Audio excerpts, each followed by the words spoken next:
हमने integral start किए। ठीक है, हम रिवीजन करते हुए चल रहे हैं, इसलिए मैंने आपको लास्ट क्लास में सिर्फ इंपॉर्टेंट क्वेश्चन कराए थे 7.1 एक्सरसाइज के। आज हम लोग चैप्टर 7 की एक्सरसाइज नंबर 7.2 करने जा रहे हैं, जो कि बेस्ड है इंटीग्रेशन बाय सब्स्टिट्यूशन पे। यानी कि यहाँ पे जो आपको क्वेश्चंस देखने को मिलेंगे वो सब्स्टिट्यूशन मेथड पे होंगे। अब इस सब्स्टिट्यूशन मेथड किस तरीके से अप्लाई होता है, यहाँ पर एक आपको फंक्शन मिलेगा और कहीं ना कहीं उसका एक डेरिवेटिव छुपा होगा, तो हमें फंक्शन को लेट करना है और उसके डेरिवेटिव को फाइंड आउट करना है।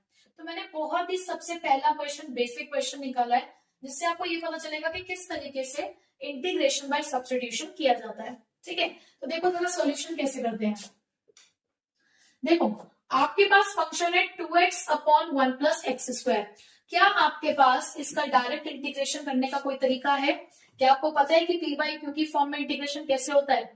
जिन्होंने चैप्टर पढ़ लिया है उन्हें बहुत सी चीजें पता होंगी, लेकिन मैं ये मान के चल रही हूँ कि आप फर्स्ट टाइम इस चैप्टर को करने जा रहे हो और आपके लिए नेक्स्ट एक्सरसाइज है, जस्ट आपने भी आगे का कुछ नहीं पढ़ रखा है। तो अभी इसको देख के आपको लगेगा कि इसको कैसे इंटीग्रेट करें, क्योंकि हम डिनोमिनेटर भी अलग नहीं कर सकते। इस तरीके से जब बीच में प्लस माइनस का साइन होता है तो डिनोमिनेटर अलग नहीं किया जा सकता, तो ऐसे में क्या करें। बट हाँ, हमें ये दिख रहा है कि लेट अगर हम 1 प्लस एक्स स्क्वायर को टी लेट कर दें और फिर उसके बाद इसको डिफ्रेंशिएट कर दें विद रिस्पेक्ट टू एक्स, तो ऊपर उसका डेरिवेटिव अपीयर्ड है। कैसे?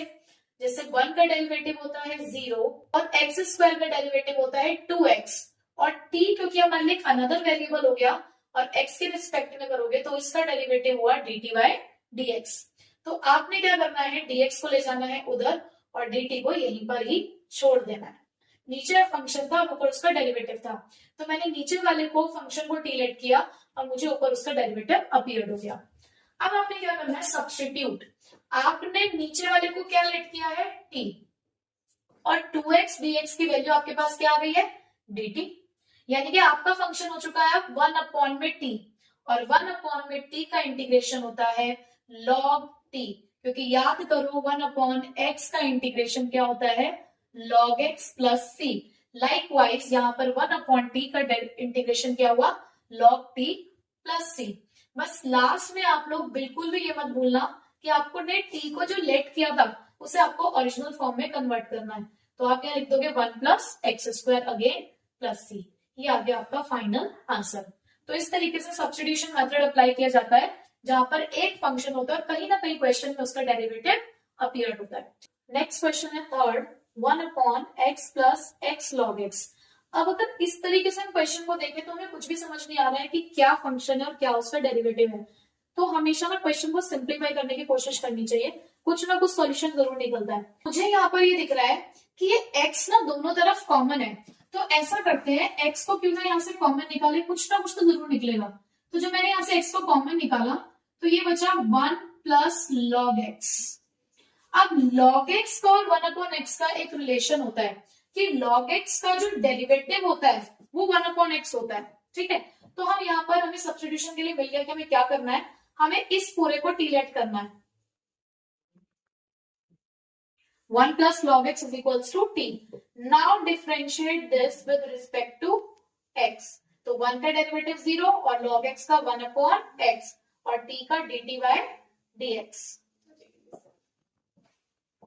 तो इधर आ गया 1 upon x dx is equals to dt। अब करिए सब्स्टिट्यूशन। आपको सब्स्टिट्यूशन इस फॉर्मेट में करना है। आपने इसको माना है t और 1 अपॉन x dx की वैल्यू क्या आ चुकी है आपके पास, dt, तो उसको आप इस तरीके से लिख सकते हो dt। अब आपके पास यही वाली फॉर्म फिर से अपीयर हो गई, तो दैट मीन्स 1 अपॉन t का डेरिवेटिव क्या हो गया, log t प्लस c, जहां पर आप t को सब्स्टिट्यूट करोगे 1 प्लस log x से। ठीक है, अब 9th क्वेश्चन करते हैं। देखो 9th क्वेश्चन के अंदर आपको अंडर रूट में एक फंक्शन दे रखा है और एक फंक्शन हमारा बाहर है। पहले ना आप ये देखा करो, जिनकी पावर होती है ना उनका डेरिवेटिव मन में एक बार करके देख लिया करो कि क्या आंसर आ रहा है। अगर मैं देखूं इसका डेरिवेटिव तो एक्स स्क्वायर का 2x प्लस 1 का तो डेरिवेटिव 0 ही होता है। अब 2x प्लस 1 लेकिन यहाँ पे कहीं नहीं आ रहा है, लेकिन मुझे एक चीज दिख रही है यहाँ पर कि 4x प्लस 2 में एक चीज कॉमन है, क्या कि अगर मैं यहाँ से 2 कॉमन निकाल लूं तो अंदर बचेगा 2x+1। दैट मीन्स जो हम करने की कोशिश कर रहे हैं, तो ठीक है हम यही करते हैं। अब आपने क्या करना है, इसको टीलेट करना है। आप अंडर रूट के साथ टीलेट करो, कोई प्रॉब्लम नहीं है। x² + x+1 = t। फिर कर दो squaring both sides. x² + x+1 = t²। Now differentiate this with respect to x। x² का 2x, x का 1, 1 का 0। t² को अभी फिलहाल आप बिल्कुल इसको लेकर चलो x² की तरह। भाई अगर x² होता तो आप क्या डेरिवेटिव लिखते हैं, 2x। तो यहां पर भी t² का क्या लिखोगे, 2t। फिर t का डेरिवेटिव dt/dx, क्योंकि हमने यहाँ पे अप्लाई किया है चेन रूल। ठीक है, फंक्शन पहले उसका पावर और देन उसका फंक्शन। तो अब हमारे पास वैल्यू क्या आई, 2x+1 dx आ गया इधर, और इधर वैल्यू बची 2t dt। अब हम करते हैं सब्स्टिट्यूशन। आपने इस पूरे को t लेट किया है, तो यहां पे तो आ गया ये t। 2x+1 dx की वैल्यू आपने यहां निकाली है 2t dt। तो यहां पर 2t इंटू टी क्या हो जाएगा, 2t² dt। तो भाई 2 क्या होता है, जो कांस्टेंट होता है ना इंटीग्रेशन में बाहर एज इट इज रह जाता है। t² का इंटीग्रल क्या होगा, t³/3 + c। Now substitute the value of t, जो कि आपने यहाँ पर क्या लेट करा हुआ है, यहाँ पर t को अंडर रूट के अंदर x² + x+1 इसकी पावर क्यूब है प्लस c। अब इसको ऐसे नहीं छोड़ना, क्यों, देखो आपको पता है कि अंडर रूट की जो वैल्यू होती है वो क्या होती है, अगर हम अंडर रूट हटाते हैं तो पावर कितना आ जाता है, 1/2, और इसका भी ये क्यूब है। ठीक है, तो आप क्या करेंगे, इसको इस तरीके से लिखकर छोड़ेंगे, 2/3 x² + x+1 3 × 1/2, क्योंकि आपको पता है ना पावर ऐसे मल्टीप्लाई होती है, तो 3/2 + c। ये वैसे तो हमारा फाइनल आंसर आ चुका है, लेकिन हमने यहाँ पर एक 2 कॉमन लिया था, तो कई बार हो जाता है कि छूट जाता है। तो ये आपने 2 क्या करना है, यहाँ पर सबके साथ लेकर चलना है, ये 2 आपका साथ में है, तो 2 × 2 अब यहाँ पे क्या हो जाएगा, ये 4। तो हर जगह पर आपको इसको क्या कर देना है, 4/3। जो बाहर आपका कांस्टेंट था आपको उसको भी साथ में लेकर चलना है। ठीक है, तो फाइनल आंसर आपका क्या आया, 4/3 x² + x की पावर 3/2 + c। ठीक है, अब नेक्स्ट क्वेश्चन है हमारे पास 1/x - √x dx। अब देखो यहाँ पर ना तो कोई किसी का फंक्शन है, ना ही कोई किसी चीज का डेरिवेटिव। तो ऐसे में जो आपको दिक्कत वाला काम होता है ना, वो रूट होता है। तो आप एक काम करो, √x को एक बार सब्स्टिट्यूट करके देखो। देखो हमने यहाँ पे लेट कर दिया √x = t। कई बार क्या होता है ना, कुछ क्वेश्चन थोड़े ट्रिकी होते हैं कि वो उस पर्टिकुलर ट्रिक से ही सॉल्व किए जा सकते हैं। तो वो चीजें आपको प्रैक्टिस के साथ ही आपके माइंड में आएंगी कि किस तरीके से कब कहाँ लेट किया जा सकता है। तो हमने √x को t लेट किया। हमेशा अंडर रूट से बचने की कोशिश किया करो। तो यहाँ हमने कर दिया स्क्वायरिंग बोथ साइड्स, जिससे कि ये बचा x और ये बचा हमारा t²। Now differentiate this with respect to x। तो x का डेरिवेटिव होता है 1, t² का हो गया 2t, और t का डेरिवेटिव हो गया dt/dx। तो यहां पर हमें dx की वैल्यू मिली सिर्फ 2t dt। अब हम इसको सब्स्टिट्यूट करते हैं, तो देखो 1/x, यहां पर आप ढूंढो कि आपको x की वैल्यू एक दे रखी है t के टर्म्स में, क्योंकि हम एक टाइम पे एक ही वेरिएबल का इस्तेमाल कर सकते हैं। तो ये रहा हमारे पास x की वैल्यू t²। उसके बाद √x को आपने खुद ही लेट किया है क्या, t, यहाँ पे आपने लिख दिया t। उसके बाद आपने dx की वैल्यू क्या निकाली है, 2t dt। ठीक है, अब आपको दिख रहा होगा कि यहां से आप t कॉमन निकाल सकते हो। जब आप यहां से t कॉमन निकालेंगे तो ये बचेगा t-1। ठीक, और यहां पर 2t dt है, तो ये t से ये वाला t कैंसिल, तो आपके पास बचा 2 dt/t-1, जहां पे आप 2 लिखोगे बाहर और ऊपर बचेगा dt, और यहां लिखेंगे हम t-1। अब ये फिर से आपकी 1/x वाली फॉर्म बन गई है, तो आप डायरेक्टली इसका इंटीग्रल यूज कर सकते हो, 2 log t-1 प्लस c। ठीक है, जहां पर आपने t को क्या लेट किया था, आपने यहां पर t को लेट किया था √x, तो ये आ गया आपका √x - 1। हम चाहें तो इसको और आगे भी एक्सपेंड कर सकते हैं, कुछ लॉग की प्रॉपर्टीज होती हैं, बट अभी फिलहाल मैं आपको इसके आगे नहीं करा रही हूँ क्योंकि अभी आपने लॉग की प्रॉपर्टीज नहीं पढ़ी है। ठीक है, नेक्स्ट क्वेश्चन है क्वेश्चन नंबर 18, e की power 10 inverse x upon 1 plus x square. जिसके बीच के क्वेश्चन थे मैंने इसलिए स्किप किए क्योंकि बहुत ज्यादा टफ नहीं है। अब आपको धीरे धीरे आपका बेस बनना शुरू हो गया होगा कि किस तरीके से सब्स्टिट्यूशन करना है। फिर भी कोशिश करिएगा, नहीं समझ में आएगा तो आप बता सकते हैं, वो हम फिर कवर कर लेंगे। तो अब 18th क्वेश्चन के अंदर अगर आप देखो तो थोड़ा सा ट्रिगो आ गया हमारे पास, इनवर्स ट्रिगो बेसिकली। तो यहाँ पर दिख रहा है क्या कोई फंक्शन और उसका डेरिवेटिव? अगर आपने डेरिवेटिव अच्छे से पढ़ा है तो आपको बिल्कुल ध्यान आ रहा होगा, एकदम देखते ही स्ट्राइक कर रहा होगा माइंड में कि भाई हमने ना 10 इनवर्स एक्स का डेरिवेटिव पढ़ा है, वो होता है 1 अपॉन 1 प्लस एक्स स्क्वायर। तो ठीक है, तुरंत मिल गया हमें हमारा आंसर। तो आप लेट करेंगे, let 10 inverse x be t, now differentiate this with respect to x. तो 10 इनवर्स एक्स का डेरिवेटिव होता है 1 अपॉन 1 प्लस एक्स स्क्वायर और टी का डेरिवेटिव होता है d t by d x. तो 1 upon 1 plus x square d x आ जाएगा इधर और डी टी की हमें वैल्यू मिल गई है। अब सब्स्टिट्यूशन करोगे आप तो देखो भाई e की पावर में 10 इनवर्स है तो आपने यहाँ पे लिखा e की पावर में t, और 1 upon x square d x की वैल्यू आपके पास क्या है डी टी। तो e की पावर t का डेरिवेटिव e की पावर t का इंटीग्रल e की पावर t ही होता है और प्लस c। बस ये आपका आंसर आ गया क्या? नहीं, आपने क्या करना है t की वैल्यू को सब्स्टिट्यूट। तो e की power 10 inverse x plus c, this is your final answer. तो हमारे पास फंक्शन है e की power 2x minus 1 upon e की पावर 2x प्लस 1। देखने में बहुत सिंपल सा लग रहा है कि ऊपर नीचे एक जैसा होता हुआ है, बस प्लस माइनस का डिफरेंस है, लेकिन नहीं, this is a bit tricky question जो एक ट्रिक से सॉल्व होगा। तो आप इसे इंपॉर्टेंट मार्क कर सकते हैं क्योंकि इसकी आपको एक बार प्रैक्टिस करके जरूर जाना है आपको। ठीक है, तो अभी होगा कैसे सॉल्व?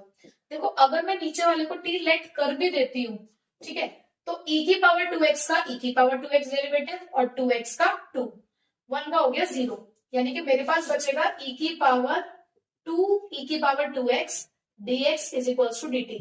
अब आप मुझे बताइए मैं इसको कैसे सब्स्टिट्यूट करूंगी? Not possible. तो यहाँ पर ये ट्रिक काम नहीं आएगी।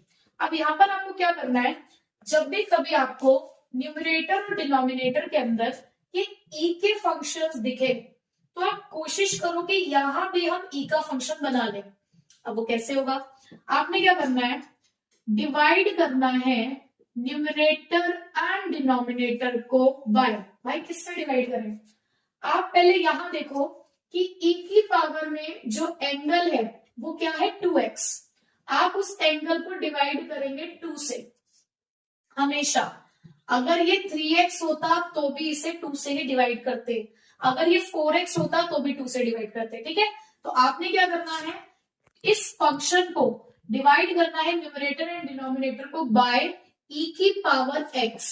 क्यों मैंने e की पावर x किया? क्योंकि यहाँ पे मेरे पास 2x था, मैं 2 से डिवाइड करूंगी तो क्या बचेगा x। तो अब मेरा फंक्शन क्या हो गया, e की पावर 2x अपॉन e की power x minus 1 upon e की पावर x। सेम यही चीज डिनोमिनेटर में भी होगी, e की पावर 2x अपॉन e की power x plus 1 upon e की पावर x। क्लियर यहाँ तक? अब आपको पता है कि भाई जब न्यूमरेटर डिनोमिनेटर सेम होते हैं तो पावर उनकी क्या हो जाती है ऊपर जाके, ये ऊपर जाके पावर क्या हो जाएगी माइनस।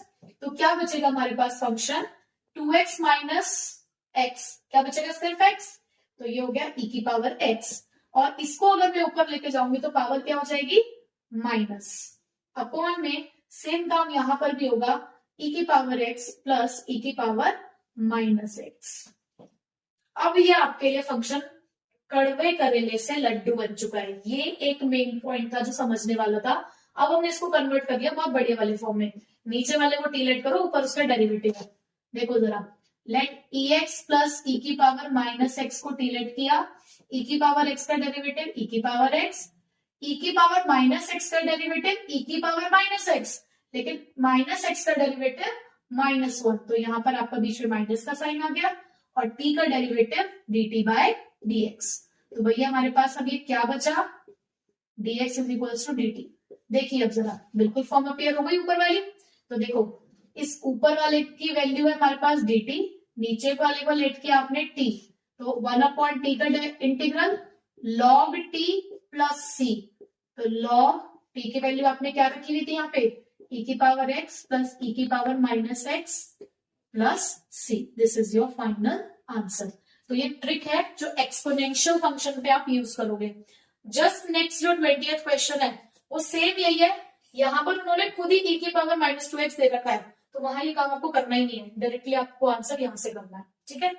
नेक्स्ट क्वेश्चन है हमारे पास क्वेश्चन नंबर 24, जो कि है 2 cos x minus 3 sin x upon 6 cos x plus 4 sin x. Sine और कॉस हमें पता है कि आपस में एक दूसरे के इंटीग्रेशन होते हैं, तो यहाँ काम हमारा बन सकता है कि अगर हम नीचे वाले को टी लेट करें तो ऊपर हमें उसका डेरिवेटिव अपीयर हो जाए. तो चलो स्टार्ट करते हैं, देखते हैं एक बार.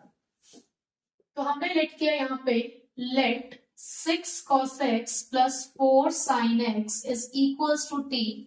Now differentiate this with respect to x. जब आप इसको डिफरेंशिएट करोगे विद रिस्पेक्ट टू x तो देखो क्या आएगा, माइनस का 6 sin x plus 4 cos x is equals to dt by dx. अगर आप देखें अब यहाँ पे तो डेरिवेटिव अपीयर हुआ नहीं है, बट मैं अगर यहाँ से 2 कॉमन निकाल लूं तो काम बन सकता है. तो मैं यहाँ से 2 कॉमन निकाल रही हूँ. अगर मैंने 2 कॉमन निकाला तो ये बचेगा 2 cos x और ये बचेगा आपका माइनस का 3 sin x, dx इधर ही आ जाएगा और ये आ गया हमारा dt. ठीक है. अब हम सब्स्टिट्यूट करते हैं ऊपर, तो इस नीचे वाले को तो हमने टी लेट करा, ऊपर वाले की वैल्यू इतने से लेकर इतने तक की वैल्यू dt है, लेकिन साथ में 2 भी है तो 2 बाहर आ जाएगा, तो आपका इंटीग्रल हो गया dt अपॉन t.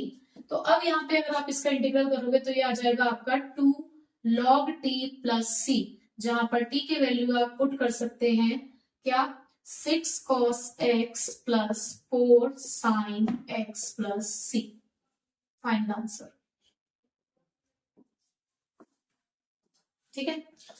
अब ये तो था इजी क्वेश्चन, जहां पर आपको दिखा कि नीचे डेरिवेटिव था, नीचे आपने फंक्शन देखा और ऊपर उसका डेरिवेटिव सिंपली अपीयर हो गया जस्ट एक कांस्टेंट को कॉमन निकाल कर ही. लेकिन आपको अब कुछ ऐसे भी फॉर्म्स दिखेंगी जहां पर आप डायरेक्टली इस क्वेश्चन को सॉल्व नहीं कर पाओगे. ठीक है. तो ऐसे में आपको क्या करना है, एक आपके लिए यूज की जाएगी LM फॉर्म. अब LM फॉर्म आपको कब इस्तेमाल करनी है, इसके लिए मैंने कुछ इंटीग्रल्स के टाइप लिख दिए हैं कि अगर आपको आपका इंटीग्रल इस फॉर्मेट में दिखे तो आप वहां पर LM फॉर्म अप्लाई कर सकते हो. बट करने से पहले जरूर चेक करना कि क्या आपका, कई बार ऐसा होता है कि भाई क्वेश्चन डायरेक्टली सॉल्व हो रहा होता है, तो अगर डायरेक्टली सॉल्व नहीं हो तो आप LM फॉर्म पे जाओ. ठीक है. अब ये LM फॉर्म है क्या, सपोज करो यहां पर आपको क्वेश्चन अपीयर हो गया 2 sin x plus 3 cos x plus 4 sin x minus plus 5 cos x. तो ऐसे में यहाँ पर आपके जो कांस्टेंट टर्म्स है ये अलग अलग है और कुछ कॉमन भी नहीं निकल पा रहा है, तो वहां पे आप प्रॉब्लम में फंस जाओगे. तो इन दैट केस आप LM फॉर्म का इस्तेमाल करोगे. करना क्या है, पहला स्टेप तो देखो भाई सेम ही है, और पहले स्टेप को परफॉर्म करके आपको पता चल जाएगा कि क्वेश्चन ऐसे होगा या आगे LM फॉर्म लगेगी. अब जैसे कि हमने डिनोमिनेटर को टी लेट करना है, फिर आएगा differentiate with respect to x. तो जब आप यहाँ with respect to x differentiate कर दोगे तो अगर आपको डेरिवेटिव बनता हुआ दिख गया, जब आपने डिनोमिनेटर को टी लेट किया और आपको डेरिवेटिव दिख गया ऊपर न्यूमरेटर में, तो आपका इंटीग्रल dt बाय टी की फॉर्म में आ जाएगा. देखो जैसा कि बिल्कुल हमारे साथ इस वाले क्वेश्चन में हुआ, इसलिए मैंने फॉर्म यहाँ साइड में लिखी है ताकि आप कंपैरिजन कर सको. हमने यहाँ पर भी पहला स्टेप क्या किया, हमने डिनोमिनेटर को टी लेट किया, डिफरेंशिएट किया, हमने देखा कि एक कांस्टेंट को कॉमन लेके ऊपर का डेरिवेटिव अपीयर हो रहा है, तो हमारा इंटीग्रल इस फॉर्म में कन्वर्ट हो गया. तो कोई दिक्कत नहीं है. दिक्कत कब आती है, जब डेरिवेटिव अपीयर नहीं होता, तो हमें डेरिवेटिव क्रिएट करना पड़ता है. अब वो डेरिवेटिव आप कैसे क्रिएट करोगे, इस फॉर्म का इस्तेमाल करके. आपने एक साइड लिखना है न्यूमरेटर, आप उस न्यूमरेटर को कन्वर्ट करने जा रहे हो. कैसे, आप यहाँ लिखोगे L denominator plus M derivative of denominator. ठीक है. जहां पर आपके ये L और M कोई भी कांस्टेंट हो सकते हैं जिसको हमें इवैल्यूएट करना है, यानी कि जिसके हमें वैल्यू फाइंड आउट करनी है बाय कंपेयरिंग बोथ साइड, तब आपका इंटीग्रल इस फॉर्मेट में होगा. आपके पास न्यूमरेटर और डिनोमिनेटर होगा, फिर आप उसको कन्वर्ट कर रहे होगे बेसिकली इस तरीके से. आपको L और M की वैल्यू मिल चुकी होगी. ठीक है. ये L है, कंफ्यूज नहीं होना, वो D लग रहा था देखने से, लेकिन वो L है. ठीक है. तो चलो अब इससे रिलेटेड है क्वेश्चन हम लोग सॉल्व करते हैं. अब इस फॉर्म का इस्तेमाल करने के लिए हमारे पास एक क्वेश्चन है 1/1 प्लस कॉट एक्स. अब अगर आप देखें तो इस क्वेश्चन में साइन और कॉस जैसा तो कुछ भी नहीं है, तो क्यों यहाँ पर एलएम फॉर्म अप्लाई हो रही है? क्योंकि हमारे पास ना यहाँ पर इसे सॉल्व करने के लिए कोई और तरीका नहीं है, क्योंकि टेन, कॉट, सेक, कॉसेक इसके फॉर्मूले हमारे पास सबसे कम होते हैं। कभी भी अगर आपको कोई क्वेश्चन ऐसा दिख रहा है जहां पर ट्रिगो फंक्शन है, अब जैसे कि यहाँ पे कॉटेक्स है, डायरेक्टली कॉटेक्स है तो कुछ भी नहीं कर सकते, तो ऐसे में हमारे लिए बेस्ट रहता है कि उस चीज को साइन और कॉस में कन्वर्ट कर दो, क्योंकि साइन और कॉस हमारे लिए बहुत सारी अपॉर्चुनिटीज देता है क्वेश्चन को सॉल्व करने के लिए। तो सबसे पहले मैं यहाँ पे यही काम कर रही हूँ, मैंने कॉट को कन्वर्ट करना है, क्योंकि कॉटेक्स किसके बराबर होता है? कॉसेक्स अपॉन में साइन एक्स के, ठीक है। तो यहां पर हमने किया 1/1 प्लस कॉसेक्स अपॉन में साइन एक्स, तो अल्टीमेटली आपका ये जो इंटीग्रल है वो क्या बन जाएगा? साइन एक्स अपॉन में sine x plus cos x. कैसे बनाइए? आप एलसीएम लोगे यहाँ पर, जब आप एलसीएम लोगे तो यहाँ आ जाएगा sign x plus cos x, और जो नीचे वाला साइन एक्स है ये ऊपर चला जाएगा, तो अल्टीमेटली आपका इंटीग्रल इस फॉर्म में कन्वर्ट हो जाएगा। अब देखो ये फॉर्म आपको अपियर हो गई, ये भी देखो कांस्टेंट कुछ भी हो सकता है, फॉर्म आपको अपियर हो गई ना, तो दैट मीन्स आपको यहाँ पे एलएम फॉर्म लगानी पड़ेगी। और वैसे भी अगर आप देखो तो नीचे जो फंक्शन है तो उसको ऊपर उसका डेरिवेटिव आपको मिल नहीं रहा है, तो ऐसे में हमें यही काम करना पड़ेगा। तो चलिए करते हैं, हम यहाँ पे लिखते हैं numerator is equals to L denominator plus M d by d x, यानी कि डेरिवेटिव ऑफ किसका? डिनोमिनेटर का, ठीक है। तो हम ये सब्स्टिट्यूशन करके देखते हैं जरा। इसमें साइन आया बात से नीचे, कौन सा साइन? वो वाला, ये एलसीएम लिया ना हमने, कॉट को कन्वर्ट किया कॉस अपॉन साइन में, हमने ये साइन एक्स नीचे उस वाली क्वेश्चन में ऊपर वाले में आया कहां से? समझे नहीं मैं क्या कहना चाह रही हूँ? जब अपने आप से जोड़ते हैं अगर एक्स्ट्रा, अपने आप नहीं जोड़ा हमने, फिर मैंने कॉटेक्स को चेंज किया है कॉस अपॉन साइन में, ठीक है, तो यहाँ पे एलसीएम लिया मैंने, ठीक है। तो हमारे पास देखो न्यूमरेटर क्या है, न्यूमरेटर मेरे पास सिर्फ है साइन एक्स, ठीक। फिर यहाँ पे एल, डिनोमिनेटर क्या है हमारे पास? Sine x plus cos x plus M, derivative of denominator, मैं डायरेक्टली यहाँ पे डेरिवेटिव लिख रही हूँ, साइन एक्स का डेरिवेटिव कॉस एक्स, और कॉस एक्स का derivative minus sine x. Clear? उसके बाद आपने क्या करना है, आपने इसको अंदर मल्टीप्लाई करना है, L sine x plus L cos x plus M cos x minus M sine x. अब आपने क्या करना है, अब आपने साइन एक्स ले लेना है कॉमन। अब आपने जब साइन एक्स कॉमन लिया तो ये बचा एल, और साइन एक्स का है यहाँ पर, यानी कि एल माइनस एम। फिर आपने यहां से कॉस एक्स कॉमन लिया तो यहाँ पे क्या बचा? L plus M. यहां तक कोई दिक्कत नहीं। अब हमें कंपैरिजन करना है, देखो हम कह रहे हैं कि दोनों इक्वेशन सेम है, तो अगर यहाँ साइन एक्स का कोफिशिएंट 1 है तो यहाँ पर भी साइन एक्स का कोफिशिएंट क्या होना चाहिए? 1 ही होना चाहिए ना। दैट मीन्स इस L माइनस एम की वैल्यू क्या होनी चाहिए हमारे पास? 1। लाइकवाइज यहाँ पर cos x के आगे L प्लस एम है, लेकिन यहाँ तो cos x है ही नहीं, दैट मीन्स cos x का कोफिशिएंट क्या है यहाँ पे? 0। तो इस L प्लस एम की वैल्यू क्या आ गई आपकी? 0। अब आप इसे सॉल्व कर सकते हैं, आपको साफ साफ दिख रहा है 2L इज इक्वल्स टू 1, यानी कि हमारे L की वैल्यू क्या आ चुकी है यहाँ पे? 1/2। अगर L 1/2 है, आप इस किसी भी इक्वेशन में पुट करोगे तो M आ गया हमारा माइनस का 1/2। क्लियर? देखो यहाँ रखोगे ना 1/2, ये यही रख लो, L is equals to minus 10, इसका मतलब जो L की वैल्यू है नेगेटिव M की वैल्यू है। क्लियर? अब हम यहाँ पे पुट करते हैं, के अंदर अगर आप वैल्यू पुट करोगे तो हमारी फॉर्म क्या है? हमारी फॉर्म ये है जो हमें वहां पे लिखनी है, तो L की वैल्यू आ चुकी है, L की वैल्यू क्या है? 1/2, और फिर डिनोमिनेटर यानी कि sign x plus cos x, फिर m की वैल्यू माइनस 1/2 है, तो माइनस 1/2 डेरिवेटिव ऑफ डिनोमिनेटर जो कि आपने यहाँ निकाल रखा है cos x minus sine x upon में डिनोमिनेटर यानी कि sign x plus cos x.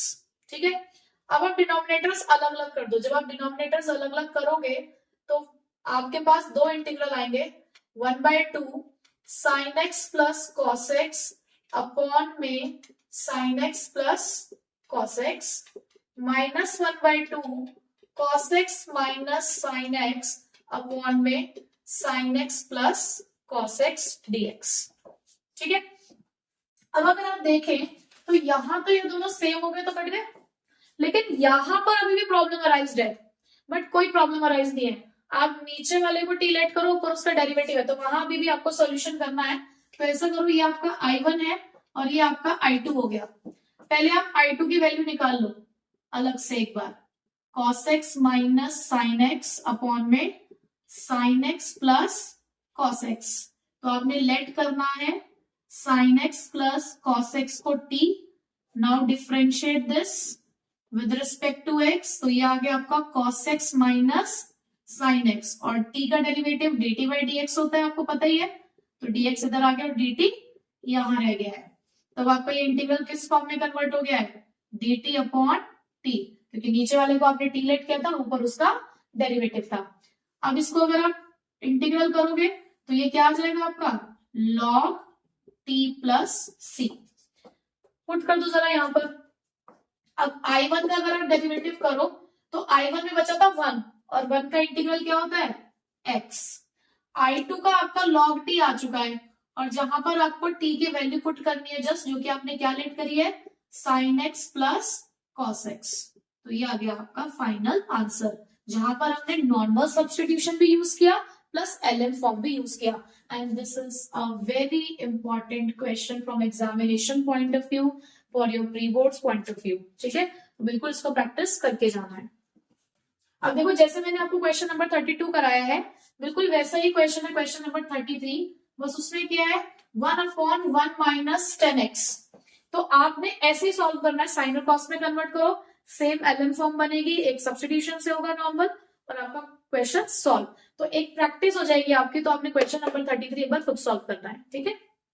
अब नेक्स्ट है हमारे पास क्वेश्चन नंबर 34। अब देखो, यहां पर हमारे पास √10x upon sine x into cos x है। अब अगर मैं 10 को चेंज करूं साइन और कॉस में, तो रूट के अंदर साइन और कॉस आ जाएगा, तब भी मेरी प्रॉब्लम सॉल्व नहीं होगी। हम यहाँ पर इंटीग्रेशन के कुछ टाइप्स पढ़ रहे हैं, कुछ फॉर्म्स, जो इंटीग्रेशन उसी प्रॉपर ट्रिक से सॉल्व हो सकता है।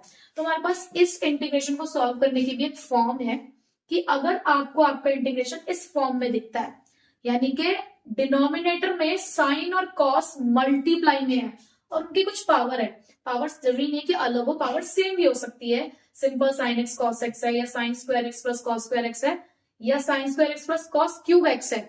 पावर सेम हो भी सकती है, अलग भी हो सकती है, that doesn't matter, but multiplication में अगर दोनों, तो उसमें आपको क्या करना है, आपको पहले न्यूमरेटर और डिनोमिनेटर को डिवाइड करना है cos m प्लस n की पावर से। यानी कि यहां पे सपोज करो पावर 2 है और यहाँ पे पावर 3 है, तो 2 प्लस 3 5, यानी कि cos 5x से आप न्यूमरेटर और डिनोमिनेटर को डिवाइड करेंगे। देन उससे क्या होगा, आपको कहीं ना कहीं sec स्क्वायर एक्स अपीयर होगा न्यूमरेटर में, और बाकी सारे टर्म्स आपको 10x के फॉर्म में कन्वर्ट करने होंगे। उसके बाद आपने 10x को टी लेट किया, आपकी प्रॉब्लम सॉल्व हो जाएगी। ठीक है, तो चलो यही हम ट्रिक यहाँ पर भी अप्लाई करते हैं। अब यहाँ पे मैंने देखा कि साइन की पावर भी 1 है और कॉस की पावर भी 1 है, दैट मीन्स मैं यहाँ पर डिवाइड करूंगी न्यूमरेटर और डिनोमिनेटर को कॉस स्क्वायर एक्स से। ठीक है, अब इससे होगा क्या कि यहाँ पर 10x अपॉन में कॉस स्क्वायर एक्स अपॉन में sine x into cos x upon में कॉस स्क्वायर एक्स।